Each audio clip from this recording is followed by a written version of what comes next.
আসসালামু আলাইকুম। আমি মুর্শেদ আছি আপনাদের সাথে। আজকের আলোচ্য বিষয় একজন মানুষ কেন আরেকজন মানুষের উত্থান দেখতে চায় না। আজ আমি এমন একটা বিষয় নিয়ে আপনাদের সামনে কথা বলতেছি, যা আমরা প্রায় সবাই এই ঘটনার সম্মুখীন হই, যা আমাদের নিজেদের জীবনে নিত্যদিন ঘটে থাকলে বললেই চলে। আমাদের জীবনের সম্মুখ সারিতে যখন যায়, তখন সেই জিনিসটা আমাদের চোখের সামনে বেশি ওঠে। ধরুন,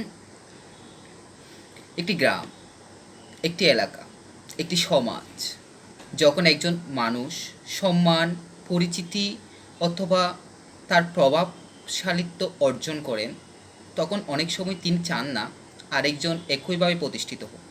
তিনি চান না আরেকজন শিক্ষিত হয়ে উঠুক। তিনি চান না আরেকজন প্রভাবশালী ব্যক্তিও নতুন নেতৃত্ব তৈরি করুক। তিনি চান না আরেকজন নতুন নেতৃত্বশীল সমাজে গড়ে উঠুক। তিনি চান না জ্ঞান, মেধা সম্প্রসারিত হোক। প্রশ্ন হলো এখন, কেন তিনি চান না? কেন তিনি ভয় পায়? এর কারণ সবসময় খারাপ মানুষ হওয়া নয়।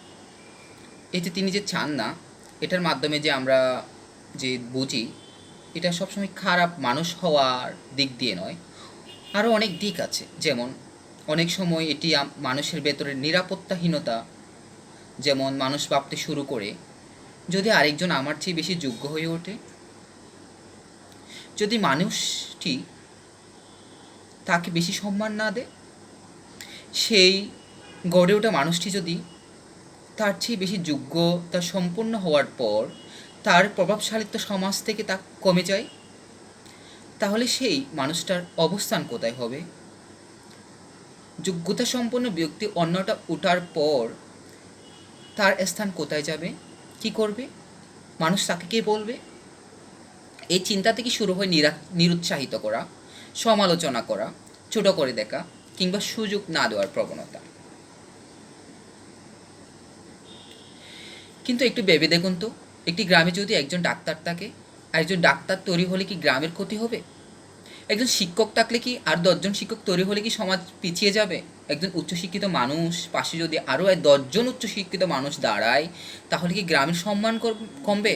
না, বরং সেই গ্রাম আরও পরিচিত লাভ করবে, আরও উজ্জ্বল হবে, সেই সমাজ আরও আলোকিত হবে। সেই সমাজ একটি ইউনিয়নে নয়, একটি উপজেলায় নয়, একটি জেলায় নয়, পুরো একটি দেশের আলোক নক্ষত্র হিসেবে কাজ করবে। একজন মানুষের আলো আরেকজনের আলো নিভিয়ে দেয় না। একটি প্রদীপ থেকে হাজারটি প্রদীপ জ্বালানো যায়, কিন্তু প্রথম প্রদীপের আলো কমে যায় না। সত্যিকারের মানুষ তিনি নন যিনি একা বড় হতে চান, যিনি একা থাকতে চান, যিনি একা প্রভাবশালিত্ব নেতৃত্ব দিতে চান। সত্যিকারের মানুষ তিনি যিনি নিজের মতো আরও বড় মানুষ তৈরি করেন।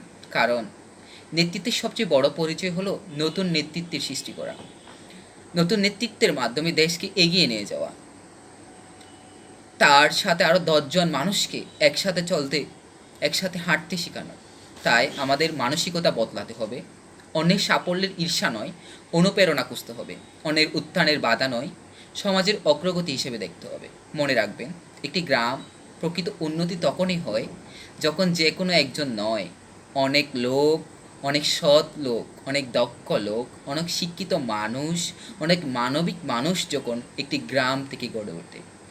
একজনের সাফল্য পুরো সমাজকে এগিয়ে নিতে পারে, আর একজনের সাফল্য একটি জাতির ভবিষ্যৎ বদলে দিতে পারে না। যদি আমরা অনেকজন একসাথে কাজ করি, তাহলে আমরা একটি জাতিকে বদলাতে পারবো। ধন্যবাদ সবাইকে, ভালো থাকুন। দেখা হচ্ছে আগামী